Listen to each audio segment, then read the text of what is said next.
FBA fees climbing, I'm losing my grip.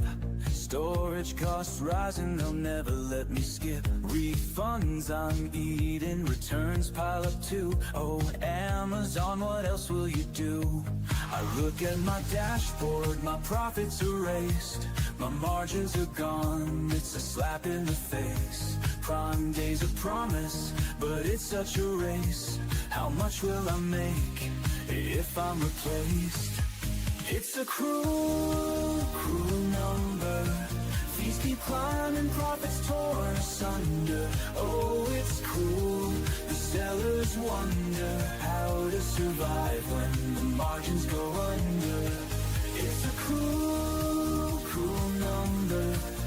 Every month it's something new to plunder. Oh, it's cruel, it's no wonder we're stuck in this game, the algorithm's thunder. Yo, Amazon's back, and they got a new scheme. Reimbursement slashed, it's every seller's dream. They're digging deep, taking more from the pot. Let's break it all down, expose what they got. March 25, it's a policy drop. They say manufacturing costs, but we know it's a flop. Give us your cogs, they're demanding the price. But if you don't, they'll estimate nice. Nice for them, not for you. Watch a payout shrink. That comprehensive evil is a corporate wing. Lost in the warehouse, damaged on the floor. Now they pay you pennies, not a cent more. Fees on the rise, profits on the run. They don't lift a finger, but they pocket the fun. We're fair! They shout while they cut our shares. Amazon math, man, it's full of errors. Fees, taking our dough. They're stacking the deck, and it's sellers who owe. Reimbursements? Nah, they're taking us down, but we're still here, we don't mess around. Fees, straight to the top. Amazon's game, it'll never stop. Margins tight, but we keep the grind. Sellers unite, we're one of a kind.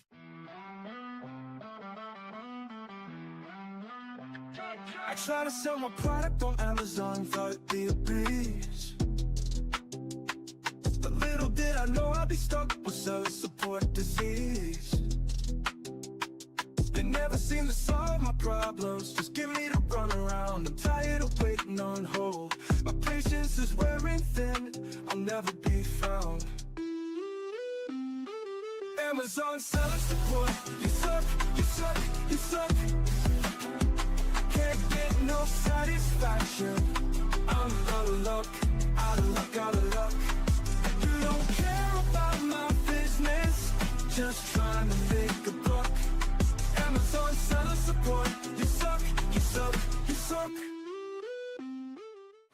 This one's for the sellers on the grind, getting left on red, wasting all their time. I hit up support, got an auto reply. Thanks for your patience, man, I wanna cry. Inventory lost, my margins are toast. The reps playing tag like the Casper the Ghost. They pass me around, it's a never-ending game. Nobody takes action, everybody shifts blame. My ASIN's down, I'm out of the race. They say they'll escalate, yo, what a disgrace. Amazon seller support, you're breaking my heart. No answers, no fixes, just tearing me apart. Hours in the queue, stuck in the dark. Amazon seller support, you're missing the mark. Amazon game plan, that is the key. Seller Central dashboard, that's where I be. Analyze the funnel, see what we lack, then we optimize. Sellers know it's a fact. I get it poppin', you know that it's lit. Climbing the rankings, ain't no room to quit. I check the data, they notice the stats. I keep the method, that's how you adapt. Metrics are showing, you know it's our cap. Amazon sellers, it's time to react. I'm about that action, I do this with passion. I got them like, whoa, what is this? Huh, whoa. I don't know, dude. I think everybody's just buying stuff based on reviews and badges or whatever. They don't even know who we are. These customers don't even know the name of my brand. But they keep clicking add to cart like it's part of the plan. They see that Amazon badge and think it's all grand. But yo, they don't even know the name of my brand.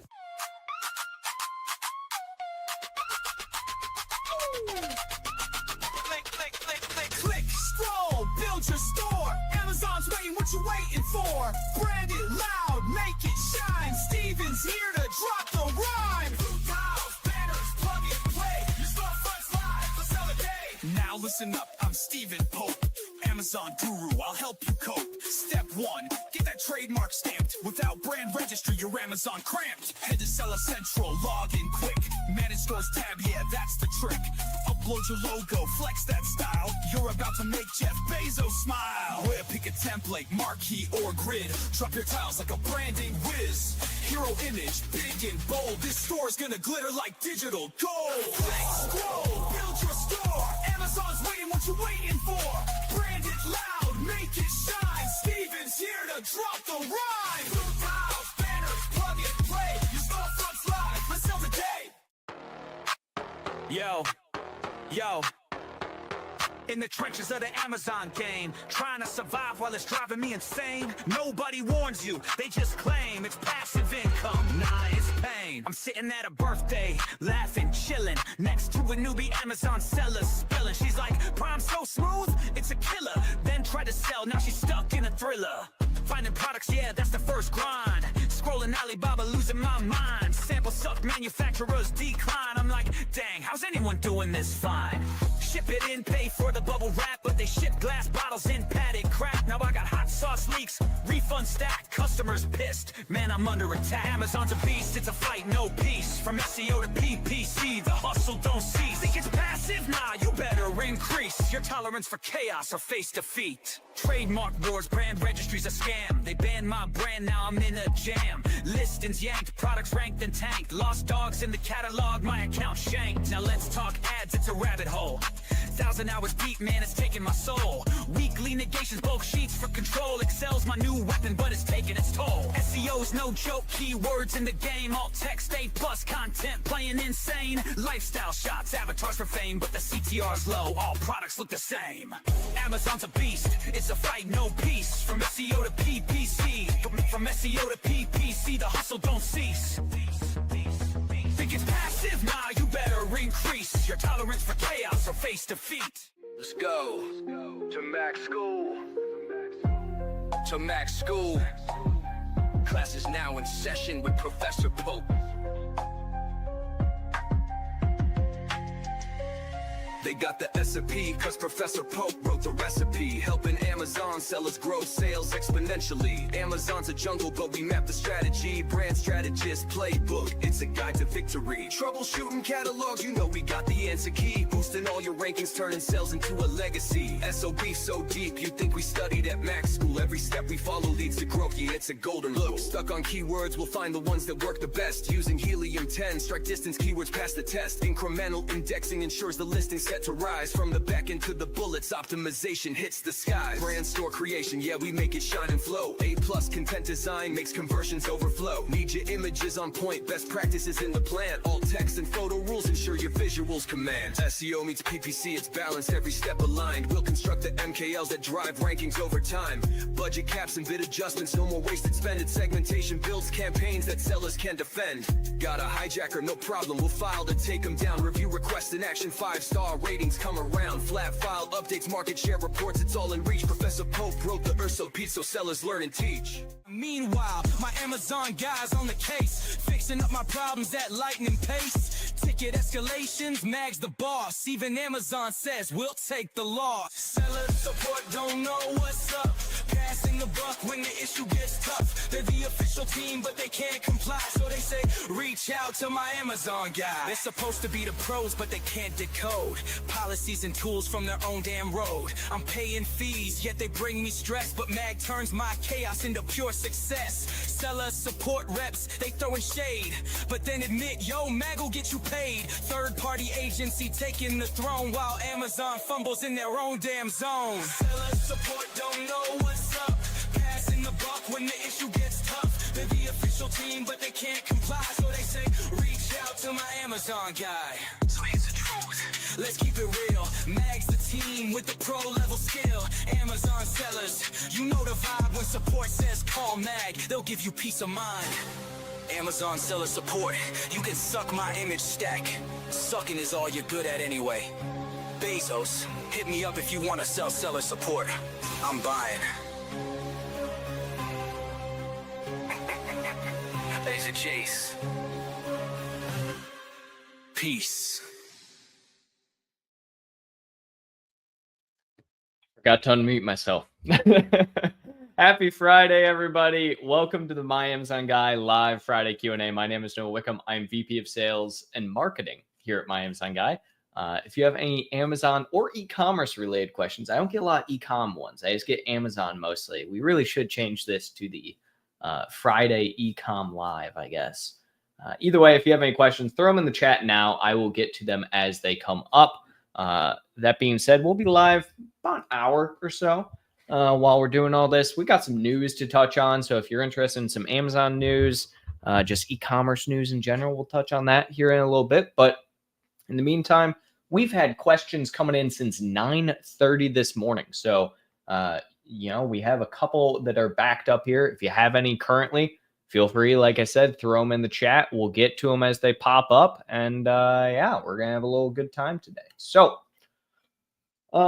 first and foremost, from my Amazon US buyer account, each for $150 of a total 19. I feel like I'm missing something here. So when I get back to Amazon customer support after so many calls that they didn't authorize my action on my account, they won't refund me this huge amount. By the way, I've never been resident in the US. I'm Egyptian, so on and so forth. What should I do in the case to get my refund back?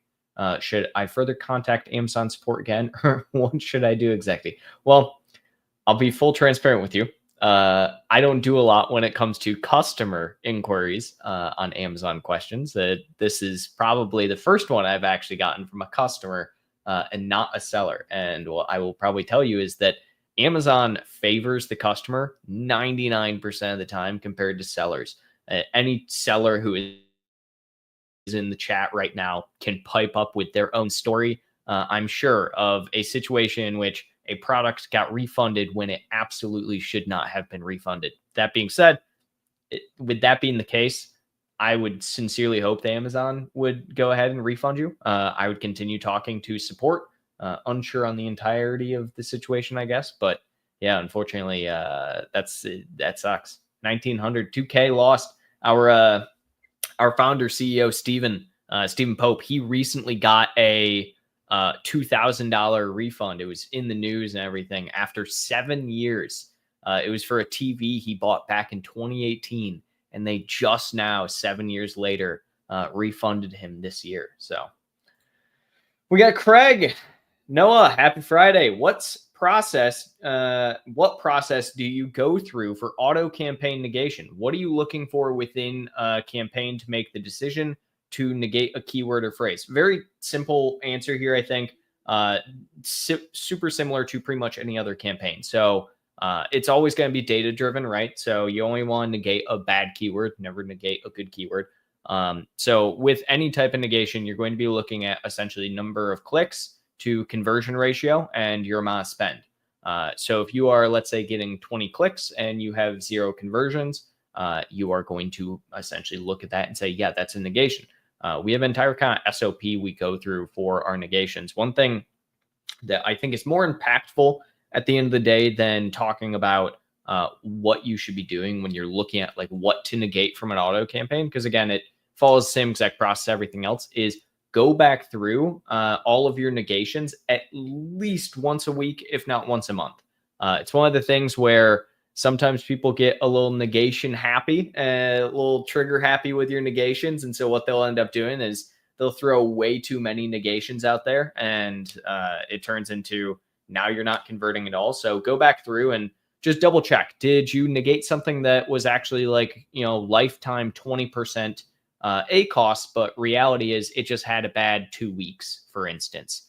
It's entirely possible. So go back through your negations list. But yeah, I typically base it off of ACoS goals and whether or not it's actually converting. So, and the relevancy towards that. So big thing, I always talk about relevancy with keywords. People always seem to think like, oh yeah, this is relevant. When I say relevancy, I only mean relevancy in the sense of actual relevancy. So is something actually relevant from a data-driven perspective, not this is really relevant because I sell a deck of cards and I am, advertising against playing cards. Not really. That's not how it works. It's all data-driven at the end of the day when I talk about relevancy. Dude, Business Cat is back. I haven't seen Business Cat in I don't even know how long. It is good to have you back. Hi, Noah. Hope you're having a great day. I need your advice. Do you think it's a good idea to add a 3D rendered box to the main image, even though the product doesn't actually come with a box? If yes, what kind of customer feedback should I expect? Yeah. So, my answer here to you is going to be absolutely. I do think that. It's funny you actually mention it because I just worked with Steven to have a new post come out. Let me find this. We did a post of 50 CTR examples. Yeah, here it is. So let me share my screen here for you, Business Cat. We did a post of 50 CTR examples, essentially, and you can actually look through this. A lot of these are going to have, so great example here. This is a 3D rendered box. This is a fake box, right? Another one, let's see. I'm sure there's tons of them in here, right? That you can find, but yeah, absolutely. I would add a 3D rendered box. There's no reason not to. 3D rendered box. 3D rendered box. Yeah. So my point in showing this is that this is a great one. I'll actually throw this into the comment section here for our YouTube viewers, so everyone can kind of see it. But yeah, the big thing at the end of the day that I would say there is if you're like hoping to just get a CTR, I don't think it's a problem. You're not going to get negative customer feedback. I have only heard one singular example in the last 5 years of someone talking about how they got in trouble for a CTR hack where they showed a box in the image and it was different than what arrived to customers. The thing is, customers aren't going to think about the box in your image 9 times out of 10.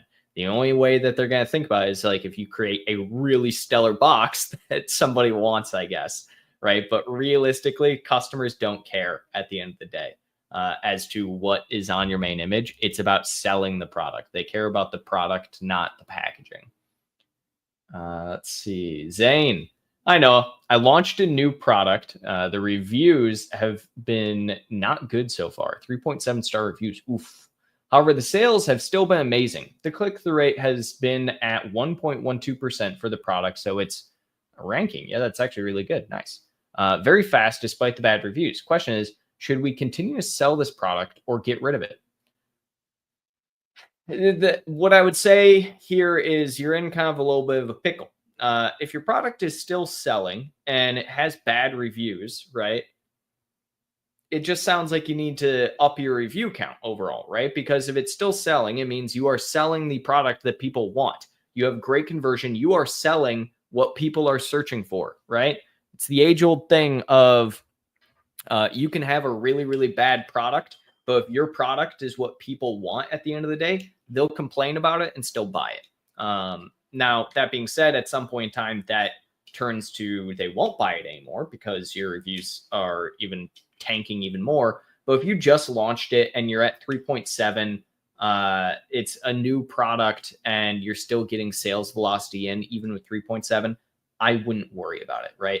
The big thing is the difference between 1 and like 50 reviews is super minuscule. I actually, if you follow me on LinkedIn, I have a post that is coming out tomorrow. It's either today or tomorrow where I did an in-depth analysis. I took 100 different products at varying levels of sales, review count, and review rating to do a determination on what actually matters when it comes to conversion rate. And the findings are super, super interesting where essentially the entire analysis comes down to, turns out, because I want it clear, I got into an argument about people or with people about this. When I say my whole thing of 1 to 50 reviews, the difference does not matter that much. Guess what? Statistically speaking, it doesn't. The conversion rate does not fluctuate hardly at all with the difference between 1 review and 50 reviews, even at a poor star rating. So what I would typically tell you at the end of the day here is that if it's still selling, people want it. It solves the problem that people are looking for, essentially. That's what that's what you're trying to do at the end of the day anyways. I have a bunch of just blank space back here. I need to start filling with things. It's almost Halloween, so we're gonna crank out the skeleton Magnus here shortly. I do love me some Halloween decorations. I actually have a couple that are sitting on my other desk over here. Craig, running Meta and Google ads, directing to Amazon PDP. Lots of clicks, 2,000 DPV, but only 2 purchases. Thoughts at what might be going on here? If you're getting, so first and foremost, I would double check where or what your clicks actually are. So just verify. I've noticed in recent times there have been a bit of an uprising in bot clicks, especially with Google advertising. I don't know about Meta, but Google, I've noticed it a little bit more. It's directing direct to your Amazon PDP.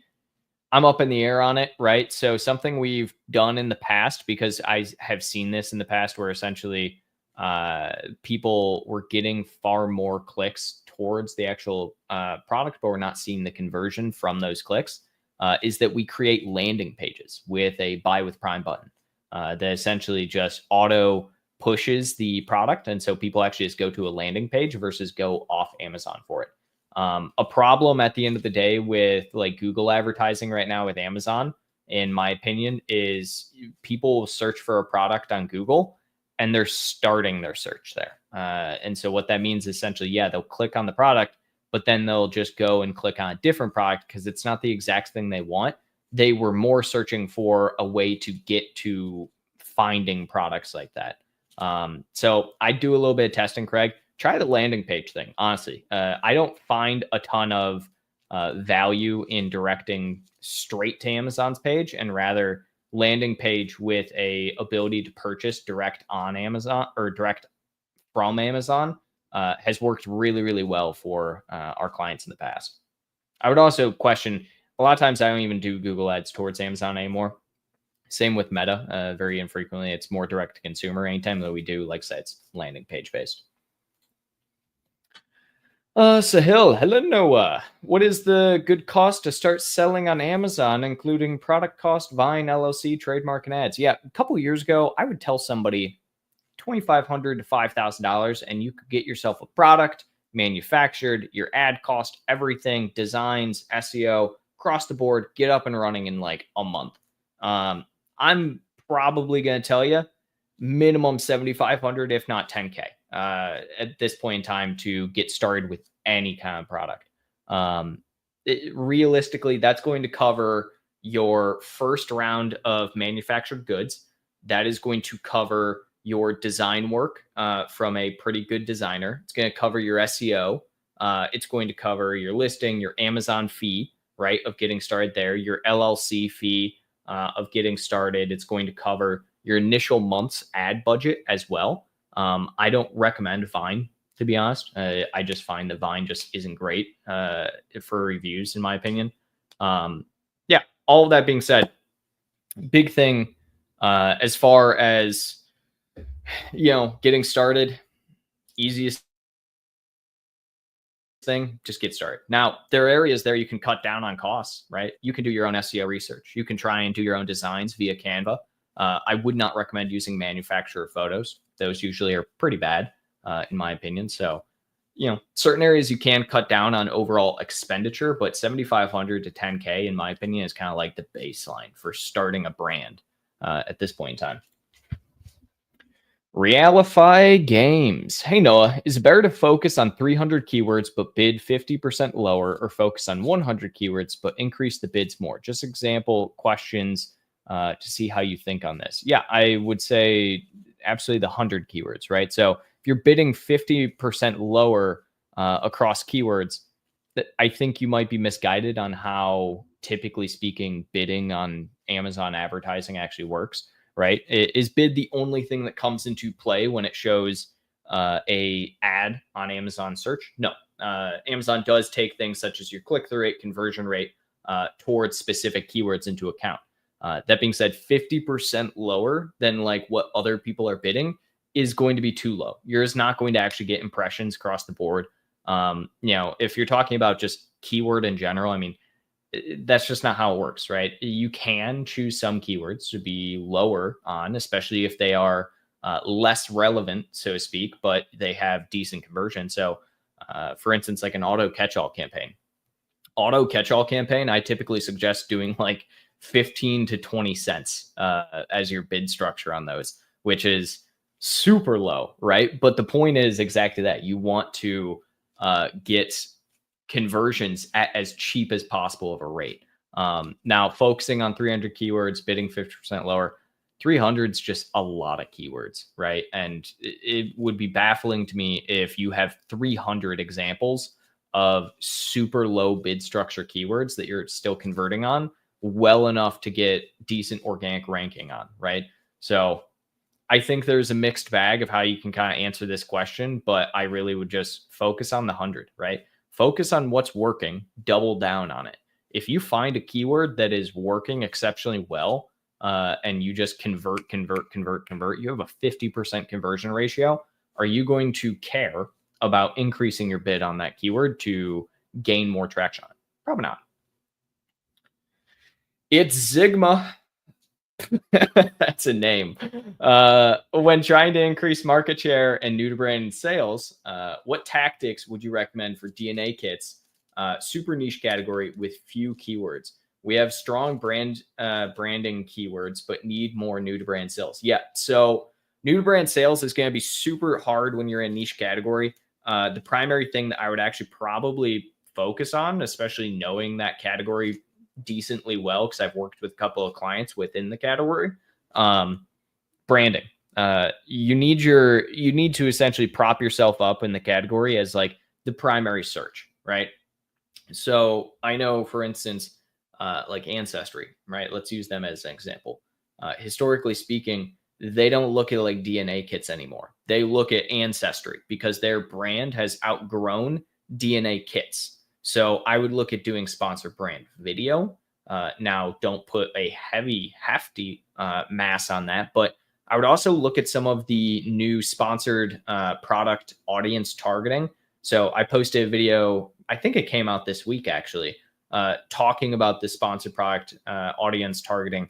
Some cool and interesting stuff I've seen with that specifically, where you can take your specific audience groups for new to brand customers and target those specific. So I would start there as kind of like a baseline, while also going after some of that sponsored brand video just to grow that overall market share of your brand identity, especially if you have already strong branding keywords. That's great, right? Your goal is essentially to grow your search volume more than the overall category search volume. Also, kind of off topic here, but figure everyone might find this kind of interesting. About a year ago, almost exactly, I was doing one of these Friday live Q&As, and someone put NTB in the comment. And for the life of me, I could not think of what the acronym NTB stood for. I looked it up on Google, nothing. It was not coming to me whatsoever until somebody in the comment section actually said new to brand. And I was like, that's crazy. But because of that moment, I am never, ever going to forget what the acronym NTB is for. And kind of, I guess, small plug here as well. I posted on my LinkedIn a couple weeks ago an entire acronym sheet for Amazon, just acronyms, e-commerce acronyms in general. So if there's anything that you guys need, or you ever see an acronym, let me just pull the entire post here. If you guys ever need an acronym of any kind, we have an entire cheat sheet that we essentially put together that goes over exactly that. I don't know how I can share this right now. I'll share it a little bit later. Either way, it's a great thing. Oh, here we go. I'll throw it in the comment section here for you guys. It's a great acronym cheat sheet. Go check it out. Save it. Do whatever you need with it. Zane, hey Noah, hope you're doing well. I am. What is the value of an auto campaign? Is it a set it and forget it and review search terms after a certain period of time of keywords? No. So similar to what Craig was just asking about negations, I wouldn't set and forget any campaign. Now, our auto campaign's a little bit easier to set and forget. Absolutely, right? But the goal at the end of the day with an auto campaign is, yes, a couple of different things. Super low bid ability to convert keywords, keyword crawling and scraping, so finding new keywords to add into campaigns. Yes, a super low maintenance overall campaign that's low ACoS. Those are all true when it comes to auto campaigns, and I would stay with that, I would say, as far as functionality goes of them. I wouldn't set and forget by any means. You still need to optimize in some capacities. You still need to negate keywords whenever possible. But yeah, they're great for search terms, and reviewing and taking stuff out there. I would typically say I'm going to optimize an auto campaign probably less than I would like a broader exact campaign, but it's teach their own, I suppose.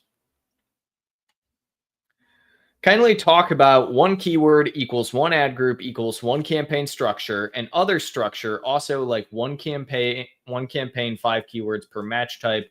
What and when campaign structure to use? What and when? I think maybe which. So I hate one. I mean, I don't hate it, but I hate people that do one keyword, one ad group, one campaign. Because you're just wasting space at that point. You can do this, and I do encourage you to do this only if it's a keyword that doesn't need any testing and you don't have any other keywords that can go along with it, and it's just operating by itself.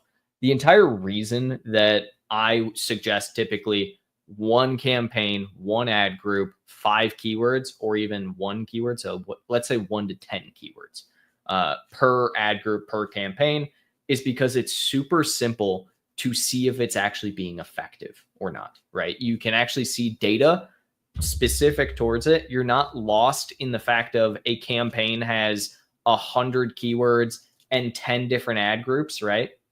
I don't care about ad groups as much, I will say. Some people put a exact phrase broad all in one thing. Cool, good for you.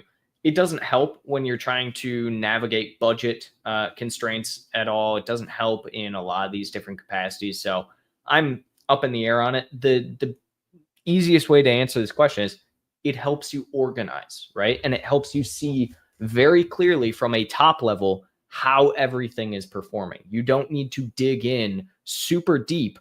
You can just say, what campaigns have certain ACoS? Boom. Now you know what things are not working without having to look at every individual campaign. And of course, it's a little archaic, I will say, right?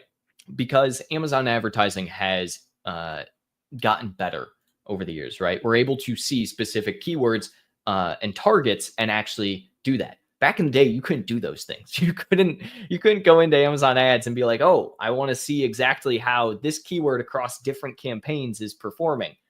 You couldn't do that. Nowadays, you can, where you can just do targeting, or you can do specifically just keyword oriented. It's nice, but back in the day, you couldn't. Abdullah, hi. The SBP access have campaign manager is not showing, and last date is August. Abdullah, we're having the same issue.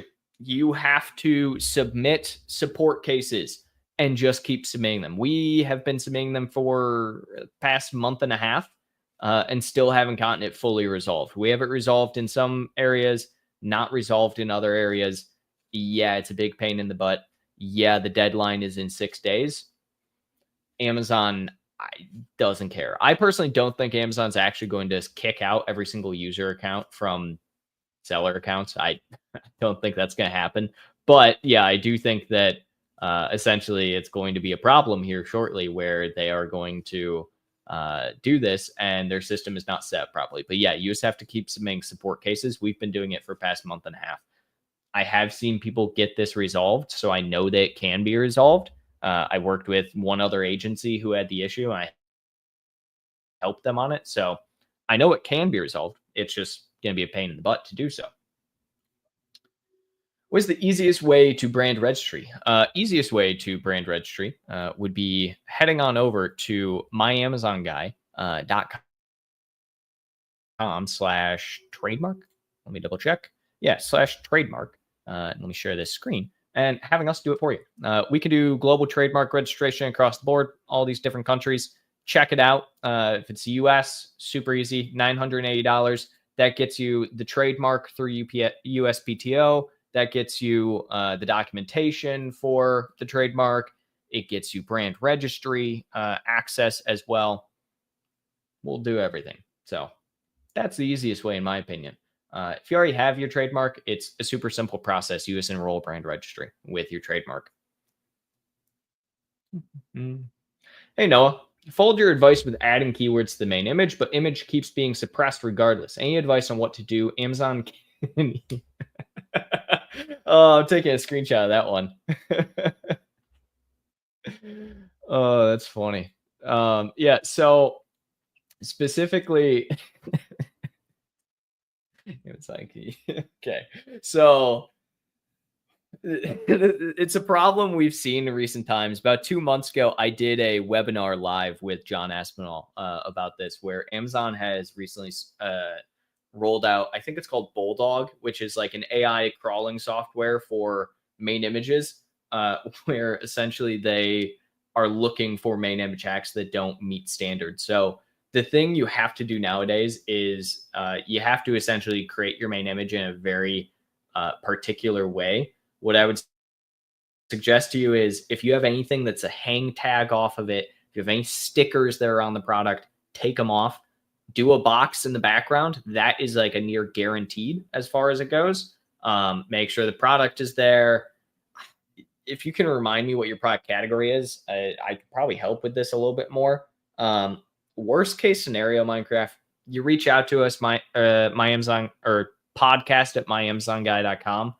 I'll get you a free main image, and we will just reiterate and test it for you. And yeah, we'll do that. We've gotten them. We're still getting them approved. I mean, if it gets suppressed, we'll just make slight change and tweak.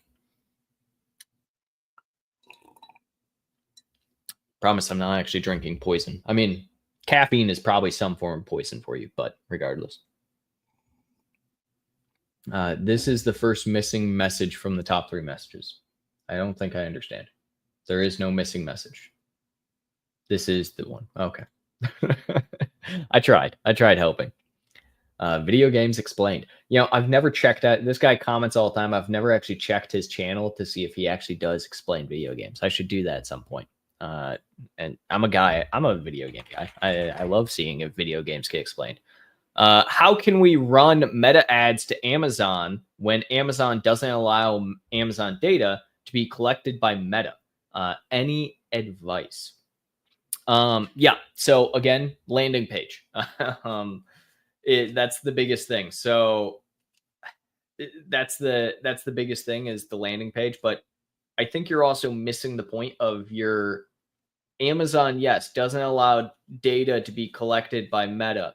So you then, in that instance, you're just relying on data that you know from Amazon already to then create audience targeting groups and custom targeting groups across the board. It's not something that you're, what's the best way to put it?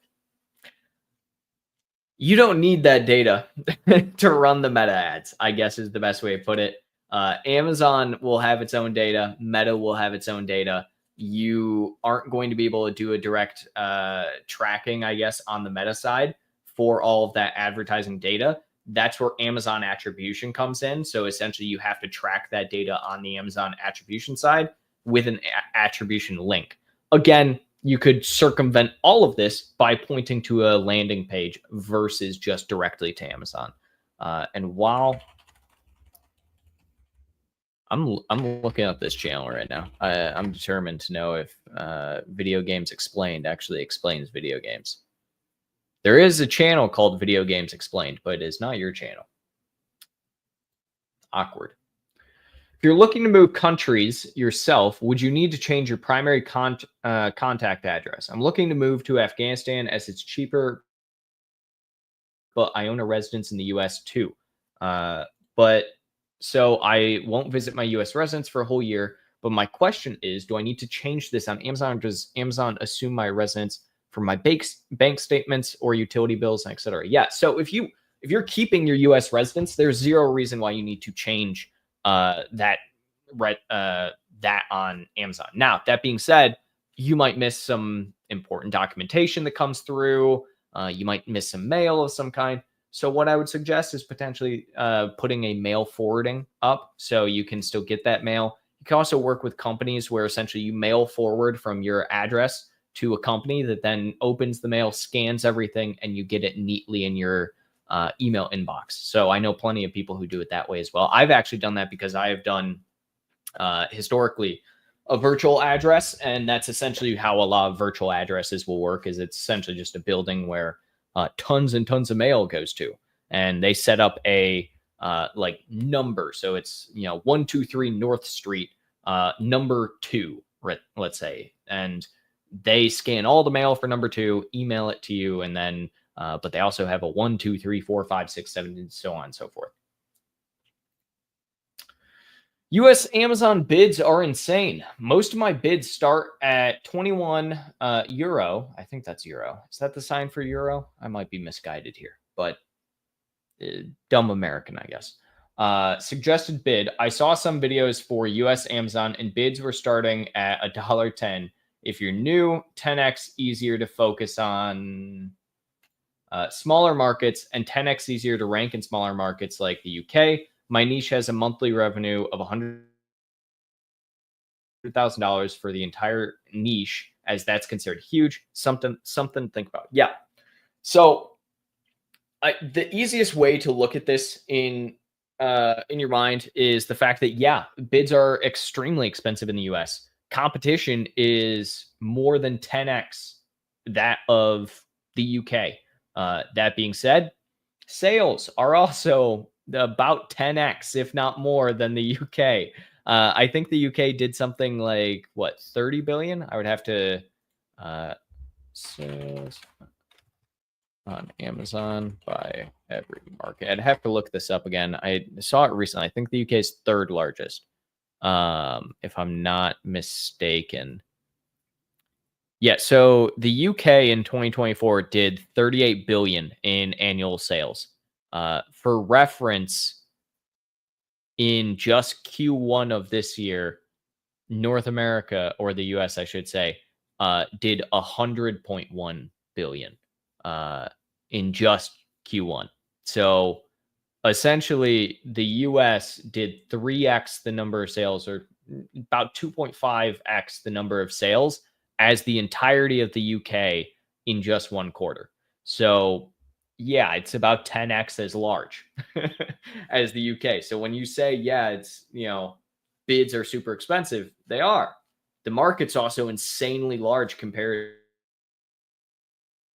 Now, that being said, if your niche super small, even in the US, it's not worth it, right? And that makes sense. So you have to take it based off your specific market, not based off of what, the size of the entirety of the market is. Because not every market is built the same. NTC, new to category. Also very important. I wonder if I don't know if I have that on the thing. Do I have new to category? Let me look. No, we don't have new to category on that sheet that I put together. I'll have to get that added. That's a great one, Tusk. I like it. I like it quite a bit. I don't know what this is that we threw in there, but that's okay. Kelvin says no sound. I don't think that's true, but if it is, please let me know. It might be a you thing, Kelvin.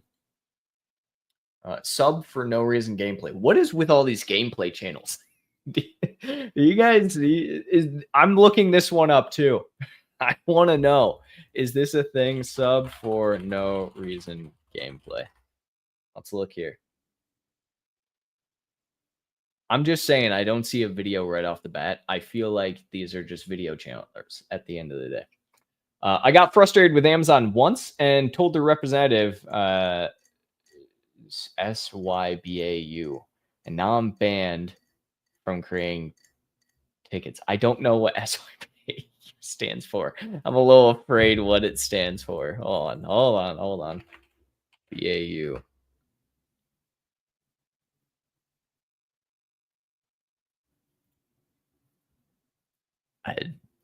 I have no idea. Oh, okay. I got it. I found it. Okay. Is this something you've seen before? I really regret this as I can't create tickets. So for anyone curious, SYBAU apparently stands for shut your bitch ass up, which I never thought I would be saying on this channel, but regardless, and feel really stuck. Amazon is still useless, but they're the only ones who can help. Thanks a lot. No, I gotta be honest, this is kind of funny. I'm gonna take a screenshot of this one too. Oh my god. We have some good comments today, guys. Yeah, so unfortunately the answer is no. There's not a lot you can do. The positive note here for you, sub for no reason gameplay, is that it's not permanent. So they don't permanently take away your ability to create tickets proactively. It's something that you can only, they do have the ability, yes, to take them away. They just can't take them away permanently. So you'll get back at some point in time. It's just a matter of, you know, when will you get back? But yeah, that's I wouldn't do that again.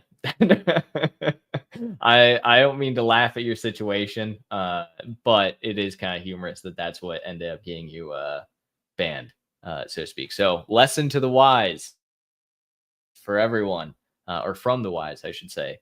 Don't swear at Amazon seller support. Even if you think they are all AI chatbots, which they mostly all are, they can still make your day worse than it was before. You share your current story on LinkedIn, 2 million sales. What was the ads daily budget before and after? Yeah, I'd have to double check on that one specifically. I mean, I could probably pull that up while we're looking at this. I think, if I'm not mistaken, ads were under 5K at the initial time. And currently speaking, I think we are still sitting under a 10% tacos. We might be even lower than a 10% tacos, to be honest.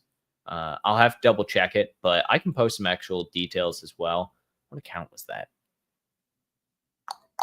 We have a lot of those. I'm going to be posting more of those too. I don't know what's happening here. I have to double check this. It's not letting me log in. Whatever. Cool. I want to get a job in MAG. I run PPC for 2 years now. I follow your advice a lot, but I have no degree. Is it still possible? Yeah. We don't actually care about degrees at all. I don't have a degree. Well, technically I do, but I don't have a degree that means anything to this, right?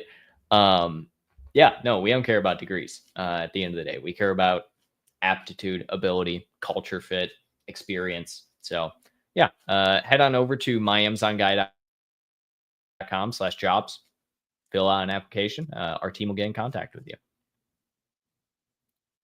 It's Zigma. Again, when using sponsored product audience targeting, do you think we see more performance from branded or non-branded? Most of our sales come from branded. Yep. So it depends on the audience targeting you're doing. So if you're doing any form of retargeting, branded is going to work exceptionally well, right? Especially because you already know it works really, really well. If you're trying to gain more market share at the end of the day, then you want to do new to brand audience targeting, and you want to do non-branded terms.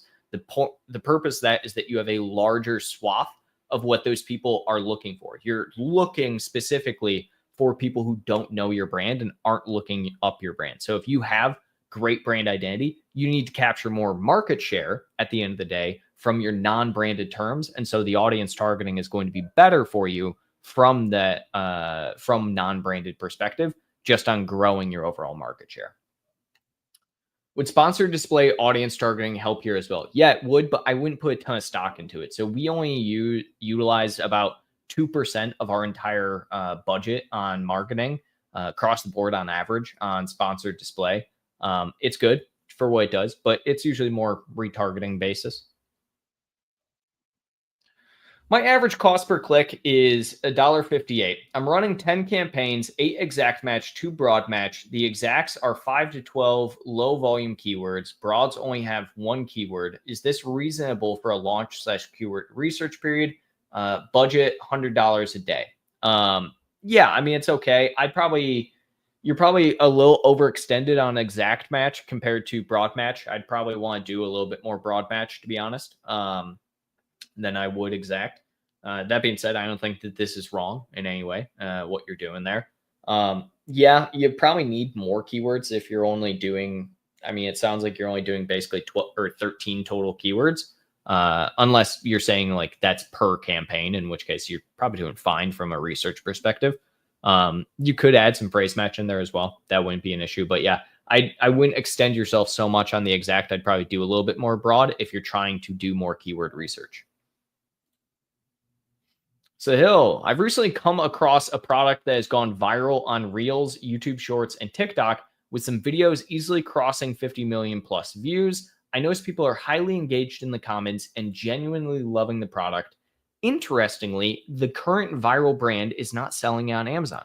I'm planning to manufacture this product under my own brand name with premium packaging, premium A+ content, high quality listing images, and multiple product videos. Since the product actually solves a buyer's problem, I already have strong experience running Amazon ads, managing multiple accounts as a freelancer. I'm confident about driving strong sales. What's your opinion on the sales potential? Also, regarding reviews, since the product has multiple variations, do you recommend going for 90 to 150 Vine reviews to build trust and accelerate sales? Yeah, so a couple of things. One, let's Vine reviews. You can't do that anymore. You can't get multiple Vine reviews. Amazon took that ability away in May, I think, this year. You can only get a max of 30 Vine reviews on a parentage or any one product. So let's start there. Now, sales potential.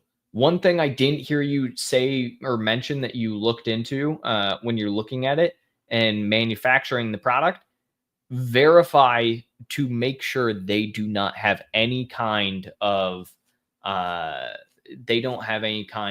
patent on the product. That's a very important aspect. Now, also know that just because they have 50 million views and they have a lot of identity, people are probably going to look up their brand, right? And it could be that they have that and it seems viral.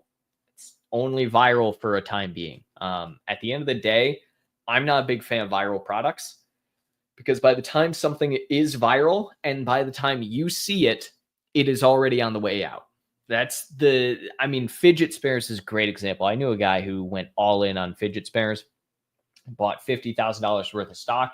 And then within like 3 weeks of doing all that, nothing. There's like hardly any search volume anymore. The market was just encapsulated with it. You're not the only person who's had this idea. At the end of the day, it's going to take a while to manufacture, but yeah, I mean, if it seems like it's a good product fit for you and it seems like there's a availability in the market and it solves the problem that people need and you think it's going to, go well, yeah, go for it. Is it recommended to remove duplicate items on your shop, even if the duplicate has some good reviews? Are my listings cannibalizing one another? On your shop, no. I mean, I don't see why at the end of the day, right? So what matters more is what people are searching. You can look at your brand store and your shop like analytics to see how much people are actually interacting with either of those products on it, how often people are clicking. But duplicate product, it's probably more so just a worry that Amazon's going to merge it at some point. So you could just ask them to merge it if you need to, and then you don't have to worry about this at all. So that would be an option I would look at. Kindly also explain the bids and budget allocation for each match type at every stage of the product lifecycle. Explain the bids and budget allocation for each match type at every stage of the product lifecycle.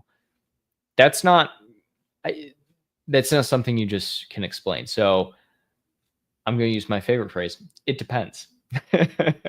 So what I mean by that is that I have no idea what your keywords are. I have no idea what your product is. I have no idea what your category is. I can give you averages all day long. I could get someone on our team to pull averages across the board. None of that matters. Your bid and budget allocation is entirely based off of what your keywords are, what your category is, and what your goal on the account is. You could have a 5% profit margin on your products, and someone else with the same exact product could have a 50% profit margin. Your strategy for advertising will be wildly different when it comes to your bid and budget allocation. So I want to help you.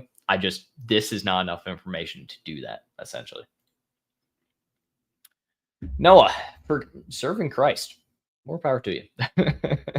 For categories that allow 5 rows for generic keywords, are all the words within the 25 characters indexed? If not, what are the benefits to filling out all 2,500 characters? Yeah, this is a great question. So a couple of things to note is that you can actually have up to, I think, 10 rows in some categories. And people are like, oh my God, you can have 10 rows? Like, that all indexes? How is that fair? No. So Amazon prioritizes the first 1,000 characters for your, you're saying generic keywords on the back end. Completely different than what I was saying. Ignore what I was just saying. So generic keywords on the back end. Some categories allow, yes, 5 rows. Other categories only have 250 bytes. Some categories have 500 bytes. Amazon changes it all the time. What I tell everyone is to, yes, fill out all 2,500 characters for indexing. Yes, all 2,500 have the potential for indexing. Are all 2,500 going to be indexed? No. Amazon prioritizes both on the back-end keywords and for your bullet points, which is what I was initially talking about, the first 1,000 characters. So focus your top wanting to index and rank as the first 1,000 characters. Realistically, even people who have access to all 5 rows, all 2,500 characters, I do not see them typically indexing super heavily past that 250 bytes, which is, the 1,000 characters, whatever, limit. So just keep that in mind. Fill it out still. I think it's a good idea to do so, but make sure that your top stuff is within that first 1,000. Serving Christ, I can hear you. Fantastic. So it was Kelvin. Kelvin couldn't hear me, guys. I'm a gameplay channel. Dude, what is going on? So we have 3 different gameplay channels and we have somebody named Minecraft in here. I don't know what's going on. Where e-commerce and video games, I guess, go really hand in hand or something. Zane, that comment from Minecraft about his rage at Amazon made me laugh so much that I spat water all over my laptop. That needs to be a Mag Shorts video. I agree. That was very good. I'll have to have Gil on the back end get that down so our editors can get a short together for that. Great content. Question: do these strategies work for book publishers? Depends. Yes and no. So if you're KDP, there's not a lot you can do. To be honest, we don't actually even work with booksellers a lot of times just because the way that you optimize books on Amazon is very different than that of an average product, especially when we're looking at like advertising, how the product comes about, things like that. So to answer your question, yes, sort of. There's a caveat in there. We have a couple of videos on our channels, Stogie, if you want to just look at our channel and do a couple of searches for books, going over things like KDP strategy, going over book strategy, so on and so forth. Sometimes your audio cuts in out, not as bad now, FYI. Maybe that's because of where my mic is placed. Honestly, I think I'm going to get a new mic set up here shortly. So that's good to know. Noah has to deal with very serious comments all the way to, I got angry at Amazon. Told them. Yeah, I have to deal with a lot of things, to be honest. Let's see here. Thanks for your help, Noah. You're the best. Given the budget, cost per clicks campaign I said before, how many days of research would you do to get meaningful data? Usually you're only going to need about a week's worth of research to get meaningful data. But the research never stops. So you're always going to be having some kind of research going on at all times. See, now I have Gil. He's our social media guy on the back end. He's also telling me that I'm cutting in and out. If I'm cutting in and out, it's probably my bad then. I got to do something about that. It might be an internet thing, might be a mic thing. Who knows? I'll figure that out after this. I apologize. My product just popped off this week because I boosted PPC budget from $20 a day to $100 a day. It's surprisingly a profitable keyword research phase. First month, I had no luck. Should I be concerned about this sudden surge of sales? No. It's pretty normal at the end of the day. If you're upping your budget, that is taken into account by the algorithm. That's going to be pretty average. I mean, that's good actually, and gives you more data at the end of the day to work with as well. Let's see, Sahil, as you mentioned, Amazon only allows up to 30 Vine reviews for a parent listing. My plan is to first keep 2 child ASINs separate, apply for Vine on each of those, get 30/30, and then later combine them under one parent listing. In this way, I was expecting the total to show as 60 reviews on the parent. Is this possible? No, it is not. So they changed it. You only at this point in time can have, like I said, up to 30 Vine reviews on any parent. So you can't have the 60 reviews on the parent like you used to be able to do.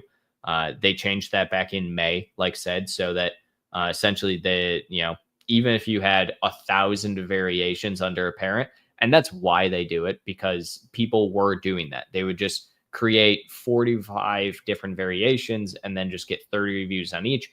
And immediately it looks like their product is just like stellar when it's not. So I am also a gamer. Gamers rise up. We'll do a video game just live stream someday where we're questions while playing a game, I suppose. That would actually be a fun Saturday night thing. Maybe I'll do that sometime. Can you please explain how to decide the right bid and budget for different match types at different product stages? I just got this question and I just said no. For example, what factors should I consider based on product type, category, keyword, competitiveness, and match type? Look at your competitors. Look at what the average suggested bid is at the end of the day. You should have an idea what your average cost per click is going to be for any category at any given time, and keyword, I should say. From there, you need to understand what averages are, right? So what is considered a good click-through rate? Typically, anything above 0.5% on advertising is good click-through rate. Anything around 10% conversion is good conversion rate, or above on advertising. So assume you get, let's say, I don't know, 100 clicks. It equals 10 sales. Does the cost per click to sale ratio make sense? Does your budget align with that of you need to, let's say, get 10 clicks and it's going to cost you, I don't know, $5 a budget for that click, so on and so forth.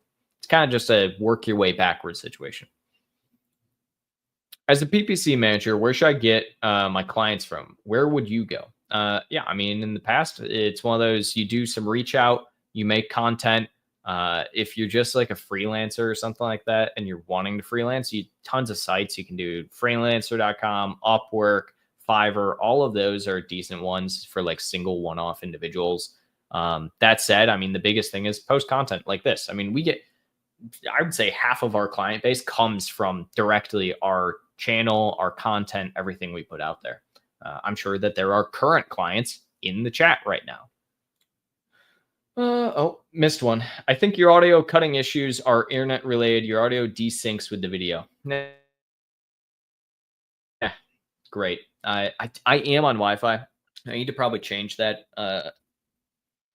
This is going to become a weekend project for me now, and it's going to be very annoying. You guys are making me self-conscious of my internet, and now my entire weekend is going to be revolved around how do I solve that moving forward. On top of the market share strategy with audience targeting, would a PDP refresh help here with increasing conversions? Always, always, always, always. You should always do at least one A/B test per month for your PDP in general to try and understand certain areas where you can increase conversion. So I love running A/B tests. I love just doing experiments on the PDP because at the end of the day, let's say you're $1 million brand, you sell $1 million a month, right? You're a huge brand. You're like, oh, we're doing fantastic. Why would we ever need to change anything? Do a test, right? Test immediately. And even if one change increases you by, let's say, a 1% increase, right? You do 1% better. I mean, that's still 10 grand, right? That's a 10 grand. No, yeah, it's a 10 grand increase in sales. Like so always test at the end of the day to try and get the best outcome you can. I'm really curious to know how many accounts do you usually manage at a time, and what has been the highest sales figure you've achieved for a single account? Also, what was the ad spend involved? How many campaigns were you running? And do you usually optimize manually or through bulk file uploads? So right now at My Amazon Guy, we have roughly 422 clients. A little more, a little less, depends on the day. Who knows? But average brand manager is managing 8 accounts, 8 to 10 accounts typically. On average is what we typically find brand managers can handle. It depends on size of the account, right? So, I mean, we've worked with accounts. I think the largest account we've worked with is doing just shy of like 9 figures, right? So they're well into the 8-figure range as far as annual sales volume, I should say, not monthly. Now, across the board, we manage a little over $10 million a month in ad spend. Somewhere in that ballpark, I would imagine. I can get exact numbers, but we do everything manually. We do it mostly, yes, through bulk file optimization. We do it manually on Amazon's advertising console, so on and so forth. I myself, I mean, I've had, I think, upwards of 20 clients at a time that I've been doing it. It really just depends on your own skill set and really just trying to like optimize how you change things. Love this. How did you guys go about making content? This. I did literally this. I think of a concept or a video, or someone on our social media team does, or someone does, and we record the video. Sometimes at the slight of needing to upload it immediately and stressing my team out. But we upload regardless. I mean, there's tons of Amazon news all the time. I recorded a video just this morning doing a recap of all of the different Amazon changes that are going on last couple of weeks, everything, just because I was like, yeah, people probably need to know about this because you probably missed something at the end of the day.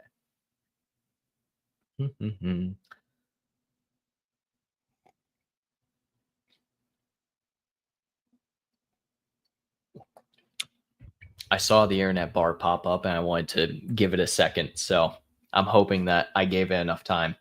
I've put my product on sale and it didn't sell. So I increased the price and that worked. Purchasing habits are so weird, LOL. Granted, I am in a niche that serves luxury jewelry. Yeah, luxury products are really hard to put on sale because people almost expect a luxury product to be expensive. And so it's one of those where it almost is counterintuitive to what the customer base actually wants, which works well, I guess, for you, but also gives you less levers to pull to increase conversion. So we got a couple minutes left, a couple more questions. Haviz asks, how do you analyze the correlation between PPC spend and organic ranking on Amazon? Yeah. Let's say that I have a keyword. Specifically, I'm trying to rank well on, right? And I add that keyword into my title because it's a very high relevance keyword. I then increase my overall PPC spend on that keyword. I see that PPC sale go up, organic sale go up. I think the answer you're looking here for is tacos. If your tacos number stays stagnant, so let's say 10% as an average, if you sit at an average 10% tacos and you increase your overall ad spend, but your tacos stays the same, then you are increasing your organic ranking across that keyword. With clothing niche, what do you see working best? I don't like clothing. Apparel is it's hard. It's such a saturated category. It is just really, really hard to make apparel work because it's so saturated in general. So, I mean, up in the air with it. The thing that works best is super, super unique apparel, in my opinion. I know people who, to this day, are apparel sellers who don't even advertise their product because their products are such like unique slogans or anything like that, that the product sells itself essentially. How do you capture big influencers driving traffic to Amazon? Best practices. Yeah. Amazon influencer program, you can do things such as that. You can just find different influencers. So we actually have a tool coming out here soon that's going to help with influencer search as well. You can work through a couple of different companies. Just kind of depends on what your budget is. That's going to be the biggest one, budgetary restraint. You can do creator connections on Amazon as well. I think that's a very super easy way and for anyone to get started with kind of influencer marketing in general. All right, last question here, guys. I have a lot of add to carts / save for later. How can I convert those customers? My product is the second most expensive, however, the most premium. I brought in a totally new product to the market. Yeah. So best way, in my opinion, if you're wanting to push people to convert faster, brand tailored promotion, brand cart abandoners. Simple as that. Run a promotion directly towards those for brand cart abandoners. So that you can essentially try and convert those that have it in their cart or saved for later. That's going to be like the best way to do it at the end of the day. That's the reason that Amazon has it as a tool or a promotional tool at the end of the day. So hopefully that helps. And that is the hour, and we're going to end it there. Fantastic. Thank you, everybody, for joining today. It was very good. A lot of questions. My internet is crappy again, so I'm probably cutting in and out here. So weekend project for me, solve my internet, which is still down. I'm pretty sure you guys can't even hear me right now. Probably I'm bouncing all over the place. But that being said, hope everyone has a great weekend ahead and a great week ahead. I will be back here live next Friday, 12 p.m. Eastern, to answer any and all questions that you guys have. And if you guys don't know who we are, we're My Amazon Guy. Go check us out, myamazonguy.com, and we'll go from there. Thank you, everybody.